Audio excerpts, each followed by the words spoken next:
नमस्कार, आज की बात में आपका स्वागत है। मैंने आपको कई बार बताया कि साइबर क्राइम करने वाले लोगों को कैसे ठगते हैं। कभी पुलिस स्टेशन जैसा माहौल बनाकर, कभी सीबीआई या ईडी का अफसर बनकर, कभी कोर्ट कचहरी जैसा सेट बनाकर, जज बनकर लोगों को लूटते हैं। आज मैं आपको ऐसे ही एक केस का लाइव टेस्ट दिखाऊंगा। मामला लखनऊ का है। एक बुजुर्ग महिला को यह कहकर डराया गया कि उसके नंबर का इस्तेमाल पहलगाम हमले के आतंकवादियों को पैसा पहुंचाने के लिए किया गया। डरी हुई बुजुर्ग महिला को 4 दिन तक डिजिटल अरेस्ट करके रखा गया। घबराकर यह महिला अपनी जिंदगी भर की जमा पूंजी के 1.5 करोड़ रुपए ठगों के बताए खाते में ट्रांसफर करने के लिए बैंक पहुंच गई। वो तो ऐन मौके पर बैंक के अधिकारियों को शक हो गया। उन्होंने महिला को वार्न किया, लेकिन महिला पैसे ट्रांसफर करने की जिद पर अड़ी रही। वो घबराई हुई थी। बैंक अफसरों को फोन तक दिखाने से इनकार कर दिया क्योंकि वो डिजिटल अरेस्ट थी। बैंक के अफसरों ने 3 घंटे तक उसे समझाया, फिर पुलिस को बुलाया। तब जाकर महिला ने पूरी बात बताई। जैसे ही पुलिस एक्टिव हुई तो ठगों ने फोन डिस्कनेक्ट कर दिया और आखिरकार महिला ठगी का शिकार होने से बाल बाल बच गई। इस केस को देखना और समझना इसलिए जरूरी है क्योंकि हजारों लोग इसी तरह की जालसाजी का शिकार होते हैं। लोगों में अवेयरनेस क्रिएट करने की जरूरत है। हमारी संवाददाता रुचि कुमार ने ठगी का शिकार हुई महिला से बात की, बैंक के अफसरों से जानकारी ली और पुलिस से भी बात की। आप सबकी बात सुनेंगे तो आपको अंदाजा होगा, एहसास होगा कि साइबर क्रिमिनल कितने चालाक होते हैं, किस तरह लोगों को डराते हैं, कैसे पैंतरे अपनाते हैं और वो लोगों की मासूमियत का किस कदर फायदा उठाते हैं। इस रिपोर्ट से आपको यह भी पता चलेगा, अगर किसी के साथ इस तरह का धोखा हो, कोई डराने धमकाने की कोशिश करे, कोई डिजिटल अरेस्ट की धमकी दे, तो हमें क्या करना चाहिए।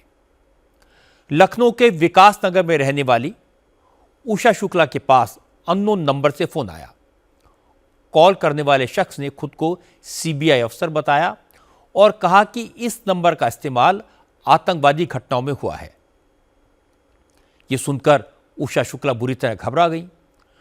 उन्होंने हमारी संवाददाता रुचि कुमार को बताया कि कॉल करने वाला पुलिस के यूनिफॉर्म में था। वहां 2 लोग और भी बैठे थे, जिनमें एक महिला भी थी। इन ठगों ने उषा शुक्ला से कहा कि अगर वो गिरफ्तारी से बचना चाहती हैं तो डिजिटल अरेस्ट रहना पड़ेगा। घर में किसी से बात नहीं करेंगी, किसी को कुछ नहीं बताएंगी।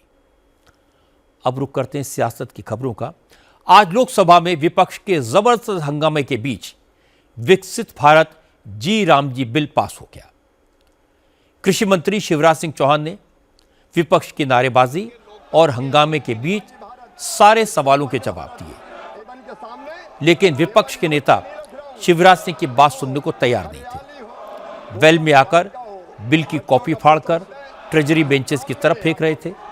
शिवराज सिंह चौहान ने कहा कि विपक्ष के लोग बापू का नाम लेकर राजनीति कर रहे हैं, लेकिन अपनी बात कहकर जवाब न सुनना, हिंसा पर उतर आना, यह भी महात्मा गांधी का अपमान है। असल में मनरेगा की जगह मोदी सरकार विकसित भारत जी राम जी योजना लाई है। इस पर 4 घंटे चर्चा का वक्त तय किया गया था, लेकिन विपक्ष के सांसदों की मांग पर 8 घंटे तक बहस हुई। रात 1:30 बजे तक लोकसभा की कार्रवाई चलती रही। ममता बनर्जी मनरेगा के इशू पर बड़े जोर शोर से बोल रही हैं, लेकिन आजकल एसआईआर को लेकर थोड़ी खामोश हैं। एसआईआर के बाद बंगाल में 58 लाख से ज्यादा वोटर्स के नाम कटे हैं। कई ऐसी बस्तियां हैं जहां ज्यादातर बांग्लादेशी रहते हैं, वो बस्तियां खाली हो गई हैं। कल अचानक नॉर्थ 24 परगना के न्यू टाउन इलाके में झुग्गी बस्तियों में आग लगी। 250 झुग्गियां जलकर खाक हो गई। लोकल लोगों का कहना है कि जिन झुग्गियों में आग लगी उनमें ज्यादातर खाली थी। इनमें पहले बांग्लादेशी रहते थे जो एसआईआर के दौरान घर छोड़कर कहीं और चले गए।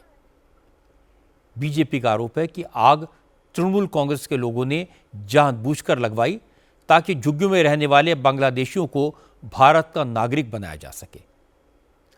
बंगाल से घुसपैठिए बांग्लादेश भाग रहे हैं, लेकिन बांग्लादेश में हालात कैसे हैं ये भी मैं आपको दिखा देता हूं। बांग्लादेश में कट्टरपंथी जमात के लोग भारत के खिलाफ माहौल बनाने की कोशिश कर रहे हैं। आज बांग्लादेश में एक बार फिर कट्टरपंथियों ने एंटी इंडिया प्रोटेस्ट किया, भारत के डिप्लोमेटिक मिशन पर हमला करने की कोशिश की। क्योंकि कल भी विदेश मंत्रालय ने बांग्लादेश के हाई कमिश्नर को तलब करके ढाका में भारतीय दूतावास पर हमले की कोशिश पर नाराजगी जताई थी, भारतीय अधिकारियों की सुरक्षा के पुख्ता इंतजाम करने को कहा था। इसका असर दिखाई दिया। आज भारतीय दूतावास और दूसरे डिप्लोमेटिक मिशंस के आसपास पुलिस फोर्स तैनात थी।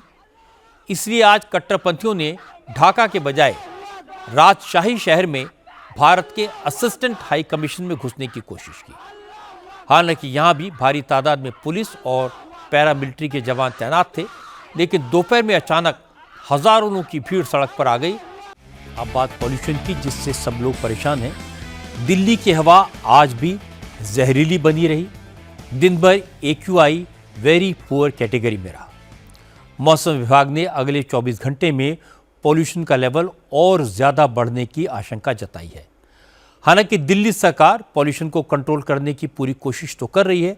आज से दिल्ली में सिर्फ BS6 स्टैंडर्ड वाली गाड़ियों को ही एंट्री दी जा रही है। हरियाणा और यूपी से दिल्ली में घुसने के 126 रास्ते हैं। इन सभी 126 पॉइंट्स पर पुलिस तैनात कर दी गई है। बैरिकेड्स लगाकर गाड़ियों को चेक किया जा रहा है। इसके कारण दिल्ली के बॉर्डर्स पर जबरदस्त जाम देखने को मिला। ऐसे हजारों लोगों को वापस भेजा गया जिनकी गाड़ी का इंजन BS4 या BS5 स्टैंडर्ड का था।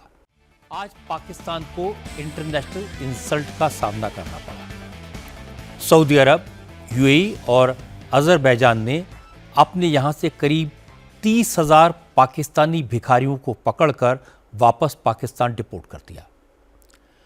आज शहबाज शरीफ की सरकार ने नेशनल असेंबली में बताया कि इस साल दुनिया के 40 मुल्कों से 56,000 पाकिस्तानी बैगर्स को वापस भेजा गया है। जिन देशों से पाकिस्तानी भिखारियों को डिपोर्ट किया गया है उनमें ज़्यादातर वो इस्लामिक मुल्क हैं जिन्हें पाकिस्तान अपना दोस्त बताता है। सबसे ज़्यादा 24,000 पाकिस्तानी भिखारी सऊदी अरब ने वापस भेजे हैं, जबकि UAE ने 6,000, अजरबैजान ने 2,500 पाकिस्तानी भिखारियों को डिपोर्ट किया है।